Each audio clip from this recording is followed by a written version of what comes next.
There are families all across America who proudly keep magic alive and well. Magic was brought over from Europe, and we have strong connections with a certain magic circle that resides in England. It was they who bestowed the sacred orb unto our family for services rendered many years ago. The orb is a powerful magical artifact that was created by a sorcerer long before the birth of Christ. It was passed down to our family 300 years ago and is what made me the wealthiest man in New York. Your mother knows very little about any of this, and although the magic does run through her veins, it isn't very strong. You, on the other hand, hold very strong magic. I know, because I used the orb on you when you were an infant, and it lit up stronger for you than it ever did for me. That intense glow is the indicator for how strong a magic user is. By now, you're probably waiting for a punchline, but there isn't one. On the next page is a command that will only work for the owner of the orb. Go somewhere secure and away from prying eyes before attempting your first feat of magic, and then carry on reading the third page of this letter. On the second page was written an oath of some kind. It told of the new owner having to hold the orb before reciting the words that would enable him or her to use the orb as it was intended. Sally grabbed the orb and made her excuses after thanking her mother for the gift and then went to her room. She held the orb in her right hand and the words in her left and then recited them. I pledge to use the power within for the good of people throughout the world and to harm no one. I understand that if this command should be broken, the power given to me will fade and disappear, never to be seen again, she said out loud. The orb was glowing as she spoke the words, but when she said the last word, she felt a tingling sensation running up her arm, as if it was connecting with her.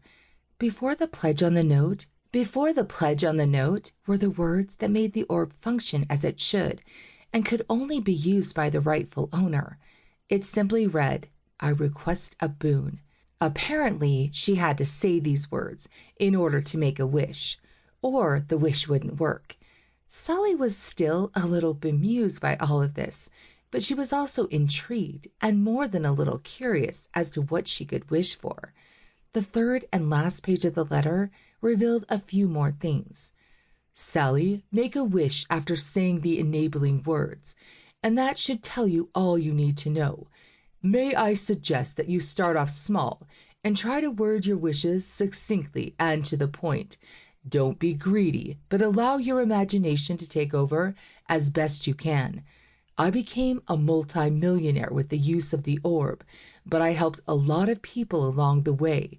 In fact, there are many people employed by my company who wouldn't have a job now if it wasn't for the orb. One last thing, Sally. The more you use the orb in any given day, the weaker it becomes. So limit yourself to no more than 3 wishes a day. If you're reading this letter, then I have passed on. I have no regrets, Sally, because I've had a great life. Be wise with your choices and make the Benson family proud. Yours sincerely and with love, Grandpa Joe. Sally folded the letter up again and then placed it into the envelope before hiding it away in her secret place, along with her personal diary. She then took hold of the orb again and watched it light up in her hand. After reading all of the letter, Sally was now stumped as to what she should wish for. She wanted for nothing thanks to her grandparents. They had left her parents millions of dollars in their will, not to mention several profitable companies. So there wasn't much she could wish for that she didn't already have. She decided to give it some serious thought and not to rush it. With that in mind, she went back to reading her book, which happened to be an erotic novel. Coincidentally, this book was about magic, but more specifically, it was all about a sorceress who used magic to satisfy herself, and it was a compelling read, not to mention an erotic one. It was as she read this story that an idea for a wish occurred to her, and the more she thought about it, the more she dared herself to try it. In the end, she put the book down and picked up the orb again. She then spoke the enabling words out loud. I request a boon.